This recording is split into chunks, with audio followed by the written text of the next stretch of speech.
এই সপ্তাহে বাংলা সিরিয়ালের টিআরপি তালিকায় বড় চমক। কে হলো বেঙ্গল টপার, আর কোন জনপ্রিয় সিরিয়াল পিছিয়ে গেল রেটিংয়ের দৌড়ে? চলুন দেখে নেওয়া যাক এই সপ্তাহের টিআরপি রিপোর্ট কার্ড। এই সপ্তাহে আবারও বেঙ্গল টপার হয়েছে পরিণীতা। 6.0 রেটিং পেয়ে প্রথম স্থান দখল করেছে এই জনপ্রিয় ধারাবাহিক। রায়ান আর পারুলের গল্প এখনও দর্শকদের মন জয় করে চলেছে।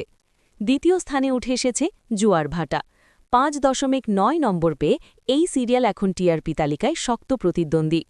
তৃতীয় স্থানে রয়েছে পরশুরাম আজকের নায়ক। কিছুদিন আগেও এই সিরিয়াল ছিল শীর্ষে, কিন্তু এবার নেমে এসেছে 3 নম্বরে।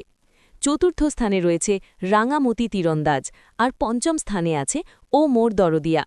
এরপর তালিকায় রয়েছে প্রফেসর বিদ্যা ব্যানার্জি, তারই ধরি ধরি মনে করি, লক্ষ্মীর ঝাঁপি, আমাদের দাদামণি এবং দশম স্থানে রয়েছে কোণে দেখা আলো। বাংলা টেলিভিশনে এখন চলছে হাড্ডাহাড্ডি লড়াই। নতুন নতুন ধারাবাহিক আসছে, আবার অনেক সিরিয়াল শেষও হয়ে যাচ্ছে। গল্পে নতুন টুইস্ট এনে দর্শকদের ধরে রাখার চেষ্টা করছে প্রতিটি চ্যানেল।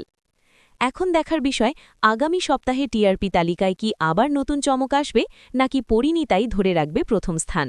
আপনার প্রিয় সিরিয়াল কোনটি? কমেন্টে জানাতে ভুলবেন না।